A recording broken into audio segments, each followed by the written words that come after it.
Coach, was there ever an opportunity later in the game to get clarification on Von Bell's taunting? Because it seems like other plays could have been classified as such. Any explanation given to you? Well, we got to control what we can control, and that's been called, and it got called on us, And again, that's all that we can control that you're referencing in that game, and so we got to do a better job controlling our emotions and getting our defense off the field there and holding them to a field goal attempt. Thank you. Zach, yesterday you said that the end of the game with Burrow and deciding to run it might keep you up and you might lose some sleep over it. Did you? Yeah, I did.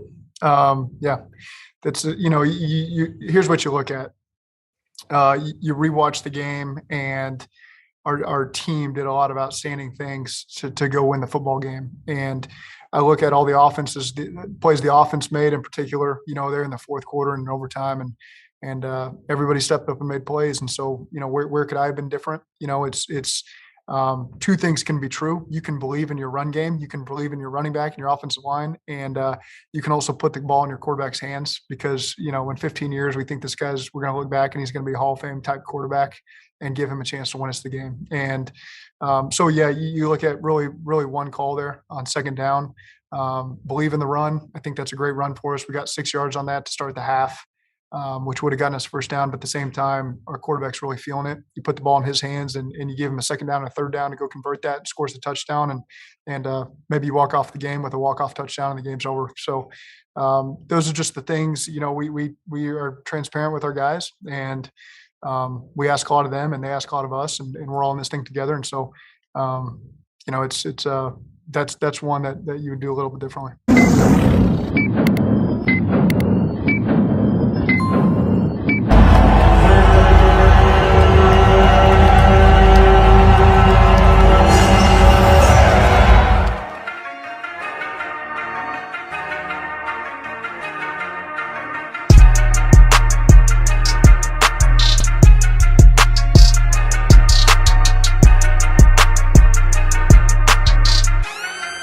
Welcome to the Queen City Strikes podcast. I'm your host, Ray Summers. Shouts out my co-host, Maverick PSN. What's up, bro? What's up, everybody? Yeah. Hey, y'all can tell by the tone. You already know what it is, man. Episode 18, Black Sheep. Yo. This is a frustrating game, bro. Frustrating. They on that bullshit again. Yeah, man. They on that mess again, bro. I don't know what's going on, but they back on that mess. Like I said, with this title, Black Sheep, like I said, some people got this type of person in their family, man. That's a disgrace to the family. But man, let's just get into it, bro. The Bengals lose in overtime, ladies and gentlemen, 26-23. They are 2-4 since the Ravens' victory, bro. Let's get into it. I'm going to go on a little rant. We're going to start off with the rants here. We already know what it is. Mr. Taylor, bro. Zachary Taylor, bro. This is his third year, ladies and gentlemen. We brought this up at the beginning of the season. Don't forget. When me and Maverick and the rest of the Stripe gang came out of the Back Together Saturday, they brought up his record. And he's sitting at 13, 31, and 1 currently, right now. 13, 31, and 1. And I'm just like, I'm seeing it was spicy on social media, bro. I'm just letting you know right now. It was spicy. I'm already you saw fire Zach Taylor, fire. I wasn't hearing nothing about the offensive coordinator, surprisingly, but kept hearing. Well, it all on ball to the head. Yeah. Coach. So I'm like, bro, like what is going on, man? It's just like you would think week after week after week after week after week, we would see some type of not production. But you'll see some type of at least it's like an increase of us getting better. Bro, it's like the same shit week after week. We seen these dudes soon as they get the possession, because normally when you see it like your home team or your team they, they elect to, receive the kickoff. I mean, receive in the second half. You're like, okay, like we got the better chance of winning as long as we get the ball back towards the end of the second quarter, somehow score and get the ball back in the second quarter and extend the lead. But in this fashion, bro, like they have been coming out flat. I just told y'all 2-4 since the Ravens victory. They have came out flat game after game after game after game. And it's been real consistent. And then, of course, they will make the little, I wouldn't even say minor, like halftime adjustments, but it seem like they made much adjustments, even just going off of this. Like, it's just crazy. I don't know where Zach's head is at with this shit. I really don't, bro. Like, will I ask for him to be fired? Like, no, it's too, we're already too deep in the season to be asking for a firing situation. It's just like, you have to let these dudes out the gate. We've been saying this since day one. This roster is way too talented. And then with all the little getting cold feet shit, like when it comes to big situations and they drop the ball, it has to change. It just has to change. It's like bro, I don't even know. It's just, it's like the mindset. It's just like it don't look like they're prepared. Just looking at the body language, they don't like. Nobody looked hyped. I don't know what the hell is going on. Like, what do you got to say, bro? I'm still trying to think about, because I have mad shit to say, but it's almost like it's hella letters. Oh yeah. Can I buy a valve? You're just seeing everything spinning right there, like in my mind, it's just mad letters, but they're not spelling nothing because it's just like, it's like the emoji with the mad emoji with the hyphen, all that shit. It's like, I'm just in cuss word mode. Oh, I see 3 letters right out the rip that's floating around my head. That's WTF. That's a fact. Because we really don't know what's going on. We don't know with the team. I see everybody. So many people saying fire Zach Taylor. Knee-jerk reaction yesterday. I would have said the same thing yesterday if we would have done this show right after the game. Mm-hmm. However, this team, as you saw through this year so far, again, we said this before, and we also tend to get greedy with it. They've already exceeded, quote unquote, exceeded expectations of what was already expected of them, mm-hmm. even though to them themselves, they expect to do more. Thanks. Where I'm going to get Zach Taylor at, though, there seems to be, you said this before, you only see it with a couple of players, but there does seem to be a lack of motivation. Yeah. From the top. I don't really see much of Zach Taylor being fired up, getting his players all fired up. It's more or less show him on the sideline, kind of shrug his shoulders like, okay. Yeah, man. Now, if I will have to say, if somebody that needs to be fired, and I mean this wholeheartedly, Callahan needs to go. Yeah. I am very tired of seeing this lackluster offense. I'm very tired of seeing this vanilla style offense. There's too much, you said that too, there's too much talent on this offense for what product we're seeing on the field now. Facts. Early in the season, I said it was going to start slow, and all that was understandable. You got another new rookie wide receiver. You made adjustments on the line. You got Burrow coming back from the knee injury. I expected to see things progress, and they did. And then at times we see the explosive stuff, but then all of a sudden they take major steps backwards. Yeah, bro. What starts to work on the defense is all of a sudden you stop doing and you go to stuff that isn't working at all. True. You keep doing the same plays more or less over and over again, and they're getting stopped 2, 3, 4, 5 yards back. 10 plays later, you're going right back to trying to do the exact same play again, and it keeps failing. You don't even change the style of the formation or nothing, and it goes to the same exact person. I almost feel like he's hitting Ask Madden, and that's the play that we're going with. I don't understand a lot of the play calls. I don't know if some of it is not allowing Burrow to make all the adjustments he would like to, or whatever the case may be. I really don't know. But to come out at halftime, if I remember correctly, and do 3 straight runs to no man's land, that's not how you start a half in a game you're trying to come back from. Yeah, bro. You know, there's just a lot of things I don't understand with the offensive coordinator. I really don't. That's what I was saying at the beginning of the season, bro. Like when we picked up your boy Chase, I'm like, bro, I expect nothing but spread offense. But we're not seeing Drew Brees like style offense, bro. It's like it's either they playing for the tie or they playing patient. I don't know what, but the tempo is just too slow, bro. They're too conservative. Yeah, man, it's too much. It's like the guy at BP said, and I hate to bring his ass up because I was like, man, like this where he comes into play, the one-dimensional shit. Mm-hmm. It's like, and like you just said, like it's like you almost know what's about to happen, and it's like, of course, the defense know. As soon as I see these dudes line up a single back, I'm like, here we go. It's automatically gonna be a handoff going to the right side, and what do you know? Handoff to the right side, and it's just like, and they stop them immediately. But it's just like, yeah, the play calling is super dry, man.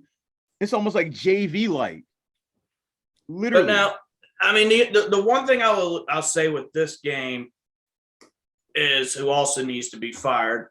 Phillips, I'm sorry, you need to go, bro. Man. 2, I mean, that no matter what you do offensively or defensively, that is going to kill you. 2 weeks in a row, they destroyed themselves. That's what I had written on here. Like, that's basically what's been going on. We've been seeing like the 2 and 4 or just this season. It's like the games that they lost. Yeah, they beat themselves. I can't even give the other team credit. I just like the Bengals just beating themselves. That's why I said last week, what is the identity of this team, bro? Earlier this year, we saw the surprise blowout by the Ravens. We're like, oh shit. Like they blew the shit out the Ravens. So we're like, okay, we cruising. Running, you know, it's almost like I said it last week. It's almost like after the win with the Steelers, it's almost like the intensity is gone. It's like that's happened twice. You win by a big blowout, and then you drop the next 2. I just don't understand, bro. And then like you called out Darius Phillips. So yeah, the fundamental mistakes, you know, the fumble, not protecting the ball. And my thing is, bro, I was taught this when I played it at Pleasant Run, bro, when I was in 7th grade. If you don't think you're gonna get the punt, move the fuck out the way. Just move your ass out the way. If it's windy and you seeing that shit doing one of these and your eyesight look like you drunk, you seeing 3 footballs in the air, move the fuck out the way. Period, bro. It's like 2 major situations happen with him, Phillips. That's what caused them to score.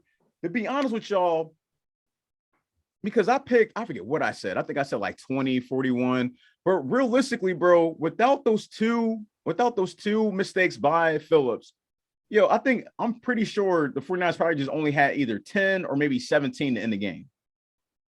Literally, they probably only had 10 points, maybe 13, either 10, 13, or 17. That should have been like their score. But man, it's like you can't. I don't understand, bro. I don't understand what the fuck is going on. And then another thing, bro, like I've been saying it for a while. Like I know you a Jamar Chase fan, but Tyler Boyd is the fucking man, G. Oh, I've never took anything away from Boyd. I just really love getting Chase onto the team. But I've been a big Boyd supporter from day one. Yeah, bro. I don't think Boyd gets enough respect because he has been the only one that's been mainly consistent throughout the season. Attention-wise, he's been in AJ Green's shadow. Yes. And then now he's kind of in the Jamar Chase shadow because of the connection, everything with Burrow. But no, Boyd's been a stud since the day we drafted him. Yes, he was a humongous steal out of that draft to get him in the 2nd round and that like we did. Yes, bro. It's just crazy, bro. Like I don't think he get that much respect. And it's just like people tend to forget, like, that's what I said, like he is the energy booster. It's like when you get in the ball, he's going for the run after catch. He's getting there. He's getting to the first down or getting close to the first down. He's hustling every single play. What I would like to see, though, I don't know if they've been doing this because each time I'm looking at the game, I feel like everybody's in the same spot each time they get on formation. I would like to see Chase and Boyd, they switch on and off in that slot. Again, That all comes down to the offensive coordinator. I know. And there was even a story that came out that Chase even kind of made a comment. He would be open. But you know, that an LSU, he was on this side of the field, that side of the field, in the slot. Yes. You know, Callahan keeps everybody just straight up. You're here, you're here, you're there. We're not changing a damn thing. You're lined up back here, and we're going to just keep doing this. Well, that play didn't work last time. I know, but this time it's going to work even worse. So we're going to do it again. And with this time, make sure you fumble it so that way we can give them the ball sooner. I mean, I'm sorry. At this point, dude, trash. Just get rid of the trash. Yeah. No. Something has to happen. I mean, that's what I'm saying. Like, I don't know if I'll call Zach right as of now, but the coordinator, what we've been seeing week after week, including in the Jets game, like just looking at all the games we lost and just looking how the game went, it's like, bro, you have to use these dudes at their full potential. They are like, and I hate saying this, but it's true. They are young. They got more stamina. Yo, they fast. They're running. I'm telling you, bro, they had to be more creative with the play style, play calling, and the style. It's like, it's not aggressive at all. And when they try to do the hurry up offense, it was lightly sloppy. At some point, it was most everything the Bengals did on all three phases was sloppy. Yeah, man. But it's just crazy, man. But I would love to see them two switching on and off in that slot position, because I feel like, if anything, I feel like Jamar Chase would be he's a threat regardless, but you got to move him around. So it's like I was telling you, it would stretch the field. So like, you got him going far as shit. And then you got Boyd, making maybe a post route. Then you got maybe Higgins going across, and you got the underneath. You got not Higgins. You got Mixon and maybe Piron, whoever the hell it might be. It opens the field for other players to get open and make a play. But it's like, they're not setting these individuals up to make plays. It's literally stale as shit. It's stale as shit. And I'm talking about the coaching, y'all. Like, it's just stale as shit from Taylor to Callahan. I don't know what the hell them two doing, but it's terrible. It's terrible as shit. So you think that Zach is in the hot seat, though? That's where it's back and forth, because, again, the progression this year, they exceeded expectations from where they were. The season's also far from over. Okay. Mm-hmm. So I do still want to say that. But the thing is, you got to be playing, and I know I heard you say it on the live broadcast you did. Yeah. Mm-hmm. This is playoff football, and what we were witnessing was not playoff football by a playoff contending team. It wasn't, bro. And literally, the mindset every game, you're playing against playoff potential every game. Mm-hmm. So you got to treat it like it's the playoff. Yeah. Out of the, you dropped again, the 49ers. You got 4 games left at Denver, home of Baltimore, mm-hmm. home against the Chiefs, on the road to the Browns. Yeah. Every team is in the playoffs currently, even though the Browns and the Bengals were in the hunt. Mm-hmm. But as far as I'm concerned, you're all the Bengals control their own destiny. And to me, that's what's going to decide what's going to happen with Taylor. Mm-hmm. Okay. You are still in the driver's seat regardless. I said it last week, you needed to win. Was it 3 out of the 5? You can still win 3 out of the 4. And for the division, you're number 4 for the division. That's a magic number. If you make the playoffs, Zach Taylor's job is completely safe. If they don't make the playoffs, I would say he is really burning under the hot seat. But then again, this is also Mike Brown, and he's fine with mediocrity. And like, hey, you did enough to get us a few more seats sold in the stadium. So, gotta get rid of if they finish this shit, if they finish this shit 8-9, ladies and gentlemen, it is a wrap. I'm not vouching for this dude. Not vouching for him. I ain't trying to hear, but the team he has is pretty young. I am done hearing that shit. If that's excuse, keep their ass in college. I ain't trying to hear that shit no more. I ain't trying to hear they young. I ain't trying to hear none of that shit. You put the pads on, you play. We saw their full potential in games that we thought they was going to. Of course, us fans, we want them to win, but we were surprised by the space that they won. And it's just like, come on, bro. It's like all that young shit. Stop using that. We've seen these guys can play. Now, you've seen the product of what the Bengals can put on the field. You've seen the product that a team like Detroit puts on the field. There is no reason why the Bengals should not be doing better than they are. There's no reason why the Bengals should not make the playoffs.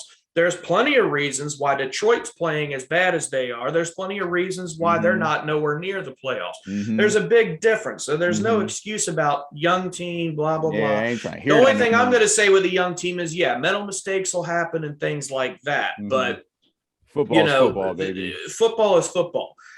Speaking of which, I don't care if you're a young player, if you are a veteran player, what kind of bullshit are we calling when, I get, in a sense, I can see both sides of the argument. He came up and pointed at you in the face. Okay, right in front of the official. Thank you for bringing this up. I'm going to throw the flag. Thank you for bringing this up.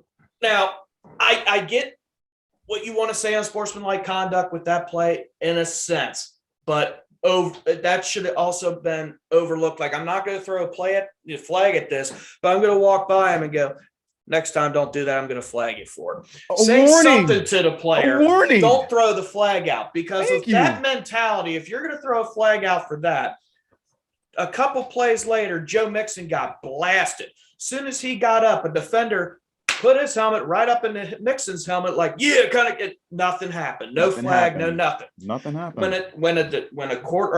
When a defensive linebacker, regardless, whenever they get a sack, they're doing the Cam Newton Superman, or they're doing the flex. Yeah. That should be called for a penalty then, if we're basing it off of what you called on, was it Bell?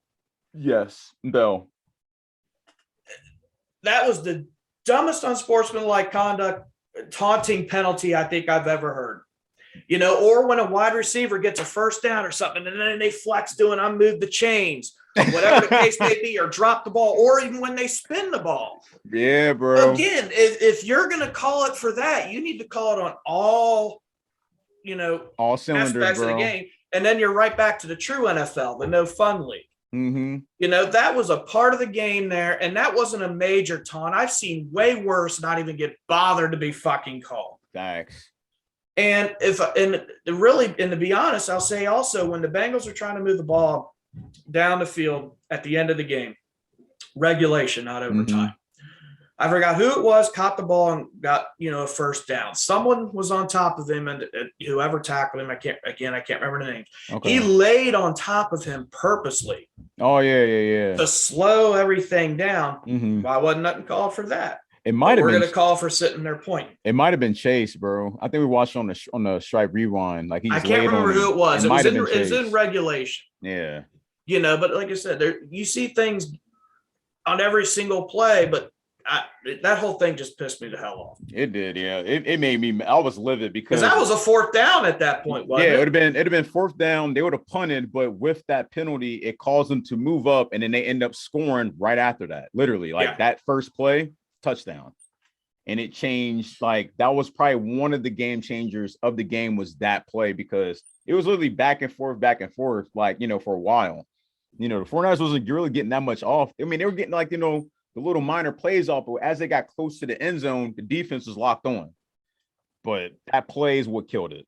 I'm with you on that, bro. Like, that was just the most dumb. I've seen much worse. I think my favorite, though, bro, I had to go a throwback with you, was when Ray Maluga was on the squad and we're playing the Browns. Johnny Manziel was quarterback, and when he got the sack, he did a little money sign. He did the money. Yeah.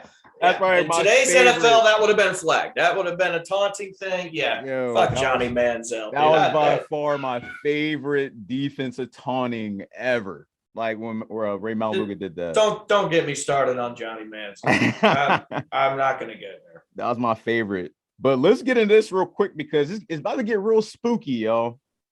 This is the standings for the AFC. The Patriots sitting at 9-4. The Titans sitting at 9-4 on the second. Number 3, Kansas City sitting at 9-4. Baltimore sitting at 8-5. Number 5, the Chargers at 8-5. 6, the Colts at 7-6. The Bills at 7-6 at seed 7, and 8 and 9, Cleveland and the Bengals, and 10, Denver Broncos, they all three have 7-6, and follow with Pittsburgh at 11 at 6-6-1. Getting spooky, y'all. AFC North is up in the air. Maverick told y'all best. We've been telling y'all for a while. Number 4 is the magic number. Circle December 26th. That'd be for the playoff spot, the clinch, I would say. But man, like, this shit could go either way, man. Teams is 2 games out. Some teams is 1 game out. It's nuts how this shit could turn out, bro. It's going to come down to the final game against Cleveland. Yeah, it is. Yeah. Because Cleveland. And it's insane how much with the AFC is going to be on the line come that final week. Was it week 18 now that we extended it? These last 4 games were huge, but yeah. So just that week alone, there's going to be so many possibilities. Mm-hmm. You know, I mean, right now the Bengals with a win could have went to first place. With a loss, went to third. Bro, that's how big everything can just flop around. Ladies and gentlemen, we witnessed the Ravens lose against the Browns without Lamar Jackson. I mean, don't matter. They lost. If the Bengals would have won this game, they would have been they'd be sitting at number 4. Yeah, they would have been sitting at number 4 seed if they'd have won this game. But man, you got to do better, man. Like, I'm telling you, if the worst thing that could happen is if they only win 1 game and lose out. That would be the worst thing that could happen. But at this point, because we gave our predictions on the last episode, I think you had them losing 2 games in this stretch from the last episode. And there's 1. Yeah, they can't really lose no more. To me, they'll be going 3-1 in these final 4. And I'm just gonna say what it is: Broncos, Ravens, Bengals, Browns. Yeah. Thank you. Yeah, Browns. Chiefs, I see us losing. Mm-hmm. I don't think they could afford losing any games. I mean, the best thing they could do is they go 4-0. But the least, they could lose 1. But handle your business against Denver, and then take care of the division.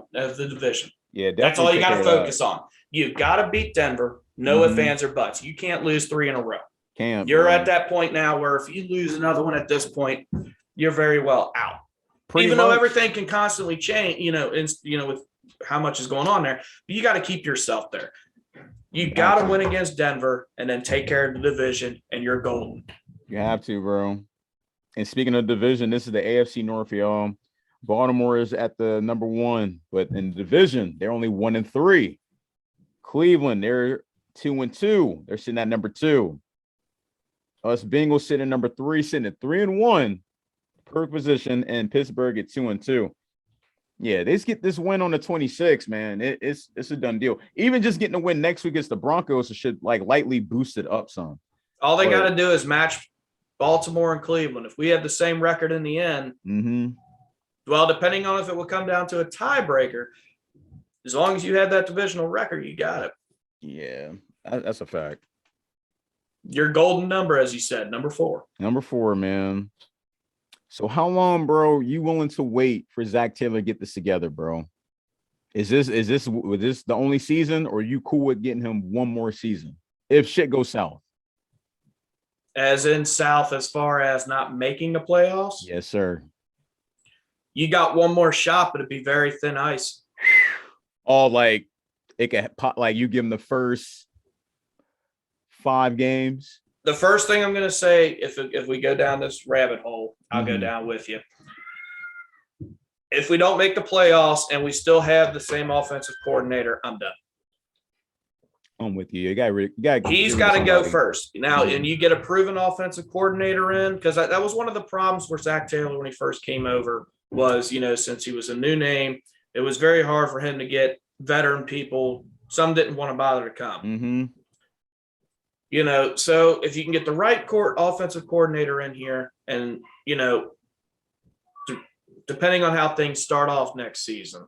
I've never been too big of a fan hiring a coach mid-season. Yeah. But if everything is literally falling off the rails, you might as well. But again, that's so hard, because then the new coach, you're not going to know if they want to bring in their whole new staff, whatever the case may be. The biggest, weakest link is offensive coordinator. Yeah, that's the biggest one, bro. So to me, it would have to be get rid of him. Yeah. I like to see that guy from the Chiefs, man. Eric Bennett, however you say his last name. Benjamin. Yeah, I mean, I would love to see, but who knows? Yeah, man. It would have to probably be as a head coach, and I'd be perfectly fine with that. But that would all depend on if the Bengals make it or not. It's just crazy, bro. It's just crazy. I seen an interesting stat, man. We 0-4 in them goofy ass combo uniforms. I hate them wearing the black with the white pants. Yeah, but I don't get into what color uniforms they're wearing and what. I know. I'm just putting it out there. Yeah, I'm tired of that shit. And then like the people were so like enthused with this ESPN lady coming down here. I forget her name. Oh yeah, for the ruler of the jungle. Yeah. Yeah, just because she's a big Joe Burrow fan, so she always gives the Bengals props and stuff. I get all that, but come on, man. Like people were so more enthused in that than like just getting it dub. It's just like, come on, bro. Yeah, it's like y'all gotta get your priorities straight when it comes to the Bengals, man. Like it's almost like I call it the goddess effect. It's like if it was anybody else, like I don't think it would be this much hype. But like it was mad hype bringing her here. Like I'll put it this way: I don't give a shit who the hell the ruler of the jungle is. Did we win? Oh no, we didn't. Yeah, that's all I care about. I don't care who sits in a plastic chair in the corner of the end zone. I don't give a damn. I'm sorry. I don't care. People thirsty to take pictures with this lady. I'm just like, bro, like the game didn't even sell out, which was wild. It was hella green seats. Well, I guess if we're going to make her a big deal, we might as well blame her for the drop kick punts because Phillips must have been distracted looking at her ass up on the chair instead of catching the ball. And I don't know. I call that shit the Matrix, the lady in the red dress, man. Don't get distracted. There you go. Don't chase the white rabbit. Yeah, don't get distracted, man. But another thing that happened in the game to get into was there was a potential pick six that could have turned into a touchdown with Jesse Bates. That could have gotten him paid. Oh, in the overtime. Yeah, that could. No, it was before the overtime. It happened with 30 seconds left. I was talking about in the strike rewind. I was like, I'm shocked they didn't show it, but he almost had a clean pick. It would have been right there, like literally right there on like probably like the 46, maybe almost on the depending on what happened after the catch. But come on, man. It's just a lot of shit going on, bro. A lot of shit going on. What else we on here for? What else we on? And I still feel like it was a fumble that he got of Von Bell. They said he didn't have full possession, but it looked like a fumble to me. He caught it. He got the 2 feet. I know what play you're talking about because I was yelling and screaming at the fact they tried to say it was not. He had possession. I don't give a damn. Even the announcers were sitting there going, when you look at it in slow mo, no, cut all that shit. Yeah, he caught it. That was a football move. That was a fumble. It was a fumble, bro. Even when you slowed it up, it looked more like a fumble. Even when you slowed up the footage. He caught it. His head turned, 2 feet hit the ground. To me, that was enough there. Von Bell came in, hit it, ball fell out. They was like literally right there on the 50. What's the difference between a play like that and then when they catch a falling out of bounds in the end zone? But that play in the end zone will count as a touchdown, but this won't count as a fumble. Mm-hmm. Oh, it's about the Jamar Chase joint. Okay. That one, man. I mean, when we saw it on the strike rewind. To me, the ball, its movement was part of his body in that turning is the way I look at it. Mm-hmm. He did have like his hand underneath the ball, but when you saw it hit the ground, but it was almost like the ground assisted, but it's like how else? I don't know, bro. How can you really truly prove the ground assisted or didn't assist? Yeah, man, because it happened so quickly. Even with the instant replay, you still can't tell because his hand was still on the ball. It would have been a whole new different game. If that would have counted what we just talking about, the fumble, I'm telling you. And then if Mr. Phillips didn't fumble, I'm telling you, I'm pretty sure the 49ers only had like 13 points total, maybe 17. The past 2 weeks, the amount of points the other team score was because of us dropping the ball, fumbling, flipping it up on the catch. Fundamentals have got to be squared away. And that's where part of being a young team does come into play. But still, like you said, if you fair catch the damn ball, and that's all you got to do is just catch the fucker. Or like you said, move the fuck out the way. Ludacris said it best. Move, bitch, get out the way. Yeah, move. If you get it, you seeing 3 footballs in the air, get out the way. Like, I'll take being pinned deep to turning the ball over at the fucking 20. Than having them having good field position off of a fumble. At least let us get a shot, That comes back to the fundamentals, man. Telling you, that's what I was taught, man. Like, yo, you don't think you gonna get it? Get the fuck out the way. Just move out the way. Try to block them from catching that shit. Let that go in the end zone.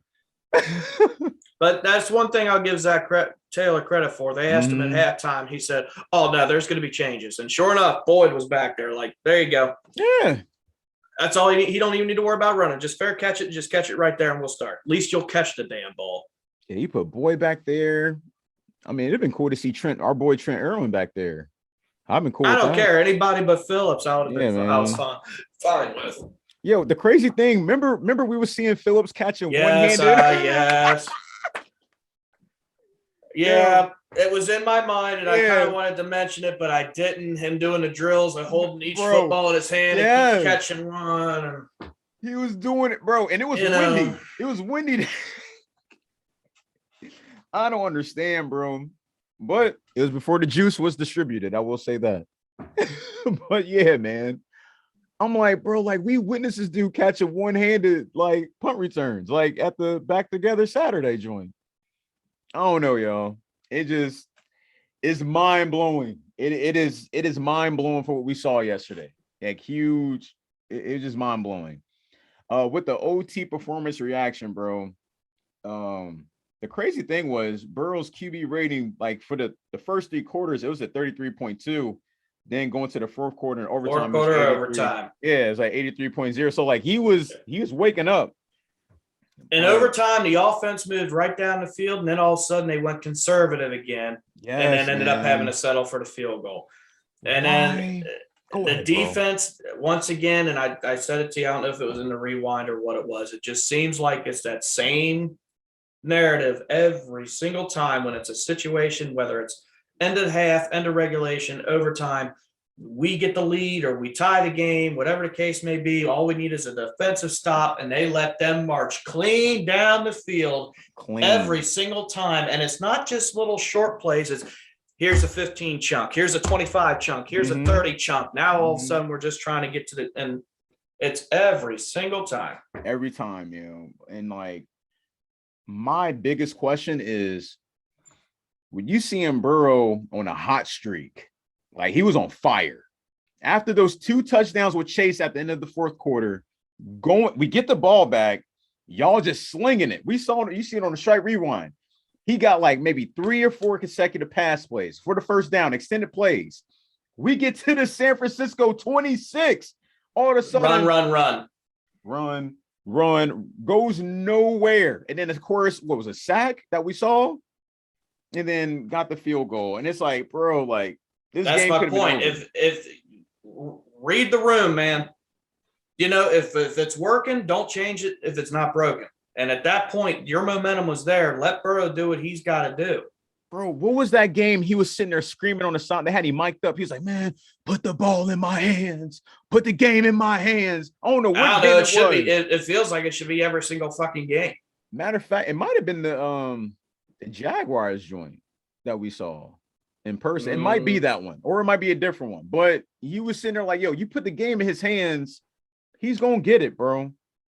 And they didn't allow him to do it, man. And the thing you would expect with, because I don't think Mixon was 100%. I think he was like a smooth. No, I don't think he was 100% either, but neither Burrow either. Yeah, I think he was a smooth like. This time of year, but this time of year, most of the teams not. Yeah, fully. Man.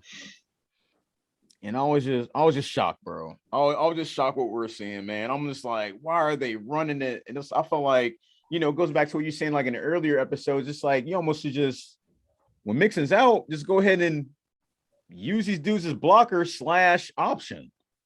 Block, go out to the fade, something, like, I mean, we've seen a couple, they love doing that with Piron. You do a little block and then he comes out with the fade, catches the ball. He'll get a smooth, maybe +4, maybe +7. It's positive yardage. It's moving the chain. So that's all that matters. But that wasn't there. But you did call it out in the strike rewind, like he was there, but it was collapsing so fast. Where Burrow could have maybe flipped it to him, but there was a linebacker that was coming up quick, and that could go either way. That can end up being picked off or the other way. He saw Piron by himself, like it almost like Burrow was looking at him, and then, like you just said, like linebacker came down immediately. But the overtime performance, bro, it was just disappointing. We all thought like they were going to pull this off. Any big offensively, it was not disappointing to me. Again, even though they settled for run basically at the very end of it, but at least they got points up on the board. That's all you have to do. At that point, it's the defense, and it's all you got to do is just get them shut down, or at least that let them just get a field goal out of it, and then the next points win. But you let them go straight down the field without any resistance, and just end it. It's just, bro. You can't take the ball out of his hands, man. You can't bring him here and then you not let him like excel, man. That's been our defensive MO. You do so well through the whole game, but you do let the big chunks happen at the clutch times that you just can't let happen. Can't, bro. And it comes down to this, man. It's like, what type of message you sending this team, man? Like, just about the play, the momentum. It was just too many momentum shifters. It wasn't. You would think as the home team, like they would have been like electric. There was no the electric didn't turn on until the fourth quarter. Literally, the electric didn't turn on until the last 9 minutes of the fourth quarter. Burrow threw that wild shit. I know who he was throwing it to on 4th and 5. That was my, like, I'm gonna just say it now. That was my game changer. Was that 4th and 5 play to Chase on the Pink Panther shit on the end zone? He was tippy toeing and caught that shit in the end zone. That was my game changer of that shit. But going into offense, defense, special teams performance and grade, bro. We feel about this offense, man. Just a segue. I can't wait to hear this grade. I'm not a teacher, but I'm gonna say this. I'll put it at a C. C? Okay. I'll put it at a C. When they needed to, they did get down the field and get points on the board. You had some good plays that happened. Burrow didn't throw any picks. There's no fault of their own. What else? Other things that happen. Defensively, I'll put also at a C. I'll put it at a C because, the fact that special teams fumble, that's going to be an F. So I'm not even going to waste too much time on that. Whew. But, we'll give it a Z. We'll go way down the alphabet. Damn. So just put NA. Between missed field goal and the drop kicks. But defensively, special teams fumbled it right there and you held them to a field goal, stuff like, reasons like that, and kept them to where they were for the majority of the game. Except at the very end when it mattered the most, you let the big chunk plays go. Even at end of regulation, you let San Francisco march right down the field for the field goal attempt to win the game, even though they missed it. They should have never had that attempt. Right. And then turn right around again in overtime, second possession in a row. You let them go right back down the field and win the game. I'm with you on that, man. I'm with you. Here's my shit. Here's my shit for the offense. Performance and grade. Starting off with the offense, bro. I'm giving they ass. Look at Maverick. I'm just waiting. Let's hear it. What is he gonna say? For the offense, bro. Offense, the first half was just sloppy as shit. The second half, they didn't get into gear until like I said, the 9-minute mark. It was like 9:05 left with a touchdown. That's what kind of like gained the momentum. Their dimmer switch came on. Going into the overtime. You said what, C+? I just said C. See? I didn't do any pluses or minuses. Okay. Damn, bro. I ain't gonna lie to you. I'm on the border of D plus and C minus. That's where I'm at. But which one I'm gonna pick? Fuck it. I'm going D plus. Because due to I'm gonna keep saying this. Due to play calling or execution? Both. All the above. You gotta hold these dudes to a high standard. We said at the beginning of this episode, we've been saying it this whole season. This team is way too talented. It's one thing that if we didn't have Jamar Chase, it's one thing we had Jamar Chase, then okay, the C would be acceptable. But with him involved, along with the other weapons we have on the roster, just all the way around, it makes no sense for them not to pull this off. So I have to hold them to a high standard because they could do way better than this shit. Mm-hmm. Absolutely. Going on to the defense. Yes, they made great stops. Don't get me wrong. They held them to a field goal at the first possession of the game. The two muffled punts, I think that led to just only field goals, I believe. Mm-hmm. It was only like 10-6, maybe 10-3. I think the only thing that changed it was that goofy ass the Von Bell shit that we mentioned, and they scored a touchdown after that because of course that was going to be a huge momentum buster. Like that was that took the whole life out of the stadium seeing that. So then they had to come back from that, going into like the second quarter, third quarter, fourth quarter. Like I said, I said to try rewind. I feel like the score could have been way much worse than what we saw. If it was anybody else, like for instance, if this was like the Chiefs, I was just gonna say that, or the Buccaneers. Oh hell yeah! Even the Buccaneers. Oh, I can even add the Patriots in there. You know, if it was and the any of them Patriots teams, right now, yeah. like yo, by halftime or third quarter, I'll be honest with y'all, it'll probably have been damn near 37. I'll put it like this: look at what the Chiefs did to the Raiders. Yeah. That will be us if we continue to play like this. Perfect example. Thank you. That was a perfect example. That's exactly what would have happened if it was anybody else. And you saw it against the Chargers. Yeah, we played like that, and it was over. Mm-hmm. But what I will say here with the defense, bro, it's almost like playing Baltimore. Lamar to Mark Andrews. So you know who the fuck the guard? Mark Andrews. Now it's Garoppolo to Kittles. And it's like he's been wide open the whole fucking time somehow, bro.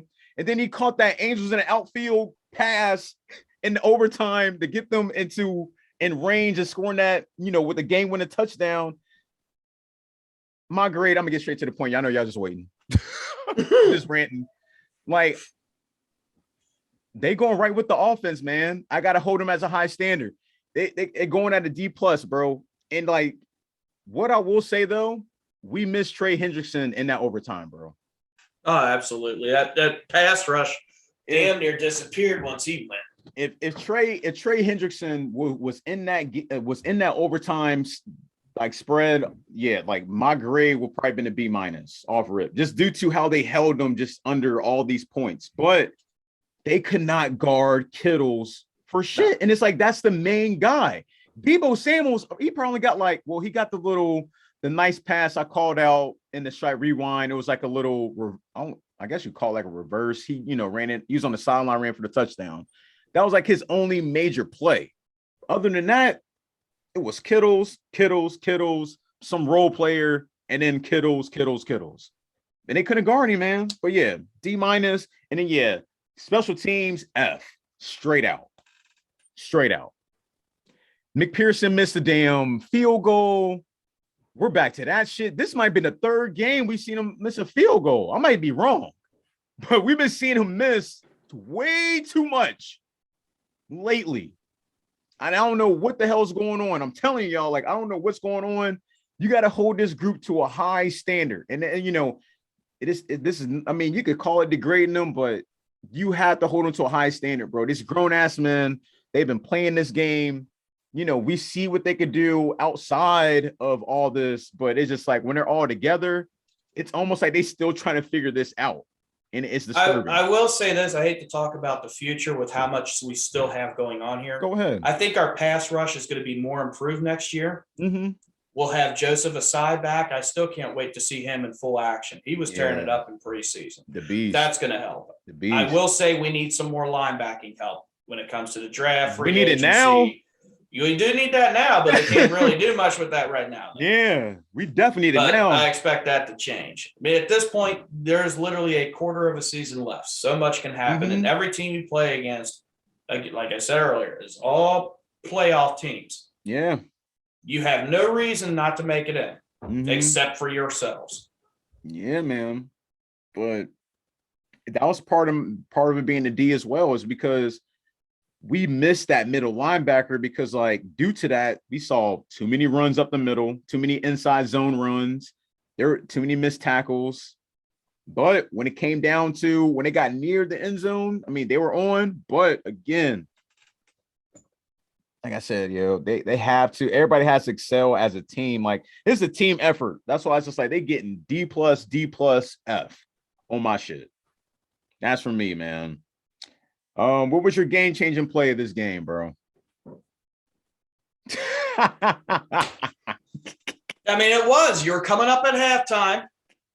You were getting a defensive stop. You were going to get the ball back and, be able to have the chance to score and then get the ball back at half. And some bullshit like this. And the very next play was a touchdown. That killed the whole thing. To me, that was it right there. It was only 10. I believe it was only 10-6, maybe 10-3, but it was still in range. I'm with you on that.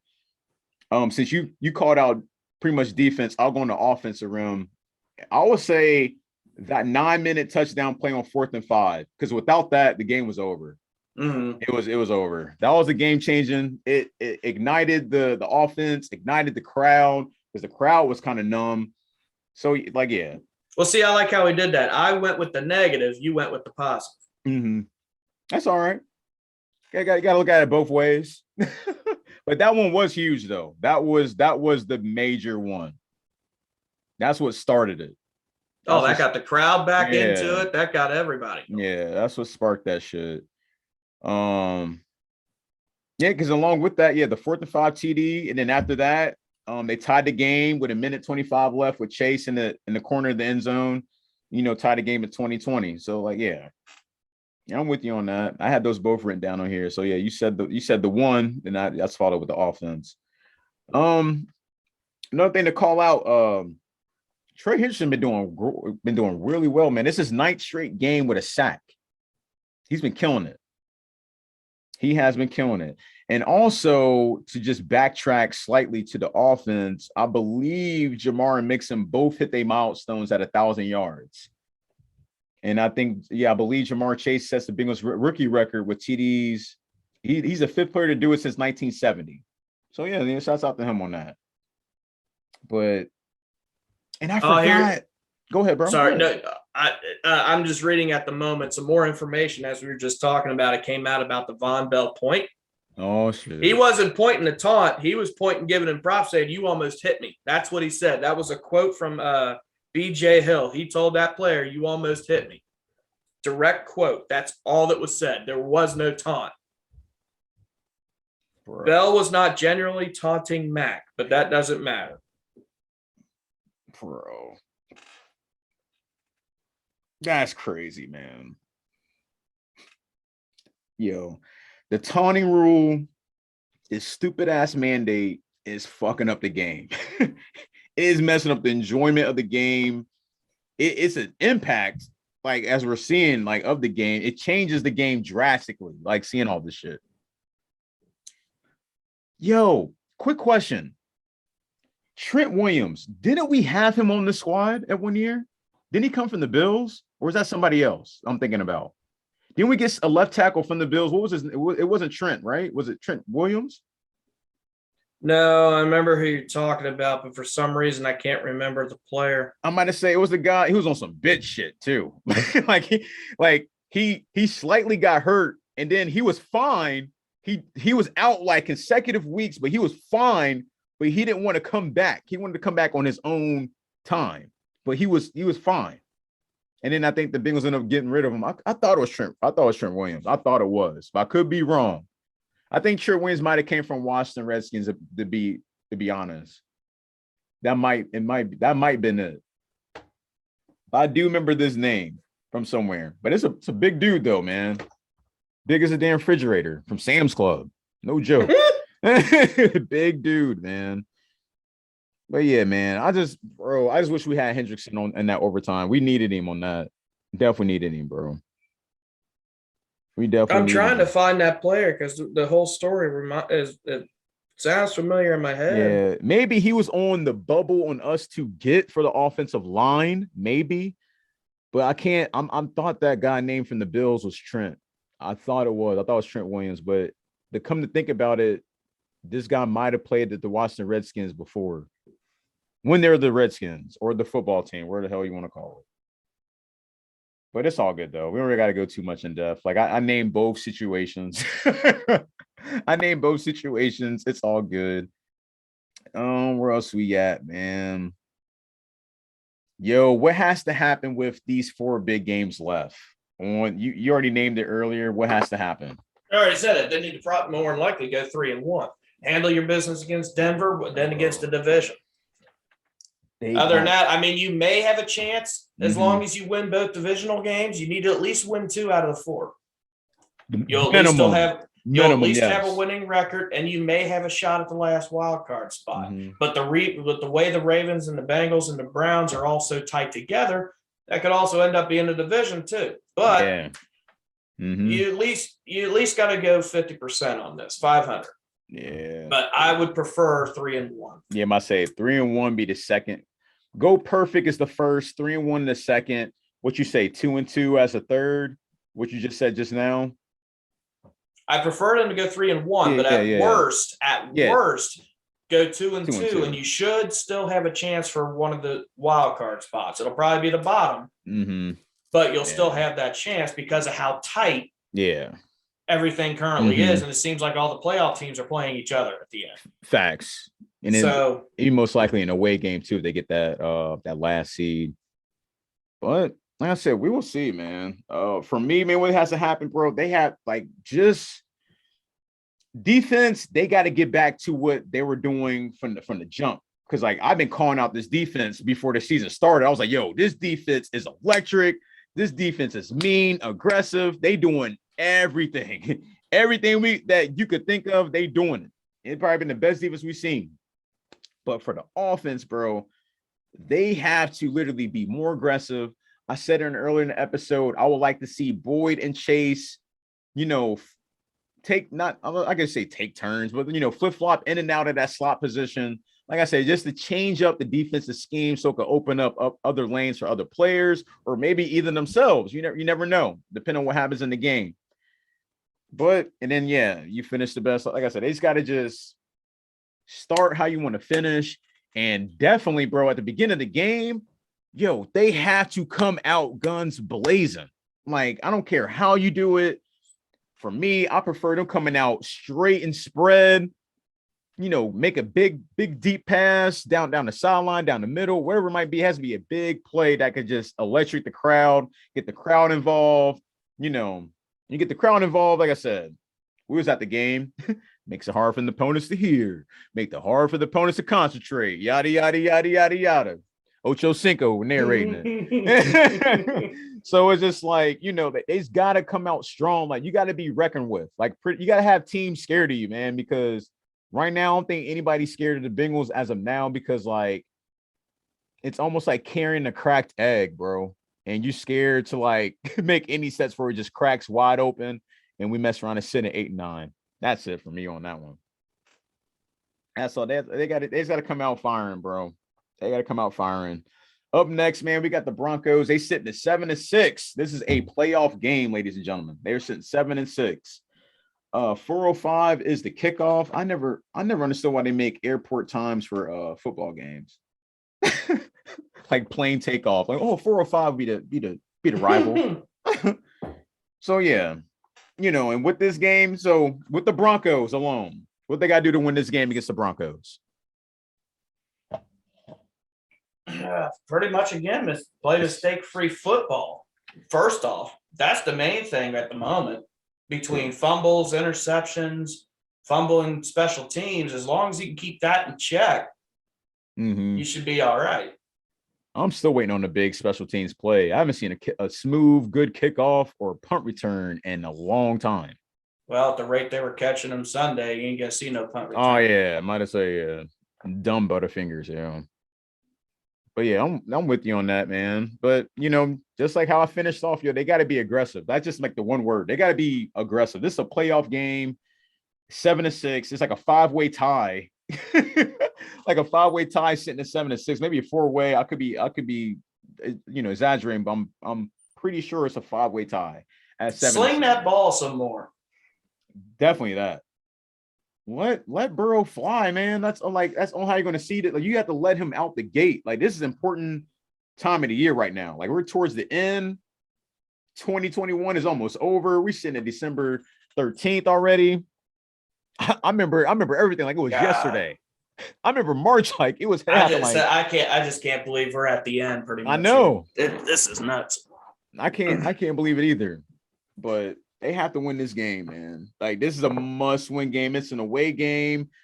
They have been doing well in away games for what we've been seeing. I hope they pull this off. What's your prediction on this, man? I'm gonna predict the Bengals will win just because of how bad they need the win. But they need this. The way they've been playing, it's going to be a very close game, and I'll go as low as saying 24-21. Okay. I was about to say, I was saying 28-24. That's all I was getting. I'll say 24-21. Game winning touchdown. That's what I got, man. That's what I got written down on here. But we will see, y'all. Tune in, man. Like I said, 4:05 kickoff. It's a big game. Like I said, rest of these games going to be huge. The rest of them, bro. Maverick named it for y'all. Broncos, Ravens at home. I think you said, Chiefs at home, and then away against the Browns, correct? Okay. Yep. So, yeah, man. And then, of course, like, number 4, they got to get that win on the 26th. That's going to be huge for the division. They'd be sitting at maybe, like I said, at the least 4. But, like I said, we'll see. We'll see, y'all. Let me get into these around the league results, and we're going to get out of here, y'all. Unless, Matt, you got anything to add with your rant? Kind of more ranting going on? Okay. Let's get into these. I just can't believe how that game ended, bro. I still can't believe how that game ended. So here we go. This past Thursday, the Steelers lose against the Vikings 28-36. Speaking of that, this is an interesting stat, bro. Glad I saw that first. It was a lot of crazy comebacks that turned up like retarded. Like the Steelers, they came back being down like 29-0, but they lost 36-28. The Ravens came back from a 24-3, but they ended up losing 24-22. The Bills come back from losing 24-3, but they lost 33-37. And then our goofy shit, we're down 20-6, and then we lost 26-23. This past week was just insane. This past week was insane. You just can't make this shit up. But going on with the rest of the stats, already told you the Ravens versus the Browns. It was 24-22. Titans beat the Jaguars. It's no surprise, 20-0. Chiefs beat the Raiders 48-9. The Saints beat the Jets 30-9. Cowboys beat the Washington football team 27-20. I have no clue what's going on with the Panthers, but they lost to the Falcons 29-21. Seahawks win 31-13 against the Texans. Broncos beat the Lions. It's not a shocker. And definitely rest in peace to what was it, Demaryius Thomas? Demaryius Thomas. Yeah, shout out to 88, man. The play I even put on my social media. The player I remember from this guy was the Tebow 11 men on the field play in overtime against Pittsburgh Steelers when he caught the game-winning touchdown to seal him to the next round. I'll never forget that play. So, man, yeah. Condolences to friends, family, and loved ones, man. Other news, Giants lose 21-37 against the Chargers. Buccaneers win in overtime 33-27 against the Bills. And the Packers beat the Bears 45-30. And then tonight, the Monday night game, we got Rams against the Cardinals. Should be a great game. I'm tuning in. I don't know about you. I'm tuning in on this game. Definitely tuning in.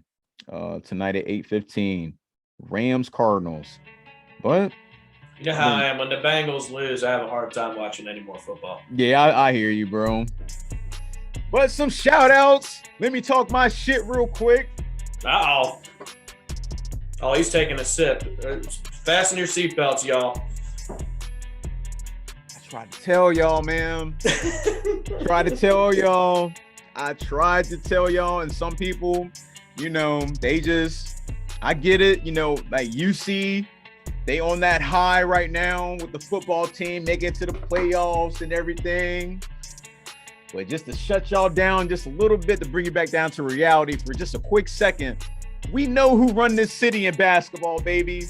And the Xavier Musketeers beat the dog shit out the UC Bearcats 83-63, baby.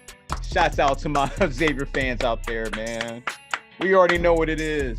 And another shout out that I forgot to mention last week. Shouts out to the Winton Woods High School football team winning their first state title.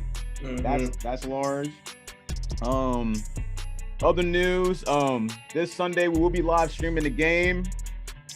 Tune in at 2:15 for the pregame. Power hour starts at 3:05, you know, Southwest Airlines time. Tune in on that here on Queen City Stripes podcast, on Queen City Stripes channel on YouTube. And also, if you haven't subscribed yet, please subscribe to the YouTube channel, what we're doing right now. So yeah, do that. It's free. Don't be weird, like, man, they're asking for my email. Bro, by now, everybody should have an email. It's 2021. So that excuse got to go out the window. So, yeah. But other than that, man, anything you got to add, Maverick, bro? About to get out of here, man. No, just hope we can get it back on track against the Broncos. Hell yeah, man. Hope we get a W, bro. But other than that, y'all, we're going to give y'all a hoo-day. Hoo-day! Man. Hope y'all messing with us, man. Like I said, like the episode, subscribe, share with a family member, co-worker, homeless person. I know you see him at the Red Box, at the Walgreens. Say something to him. Other than that, bro, we love y'all. We out, baby. Salute.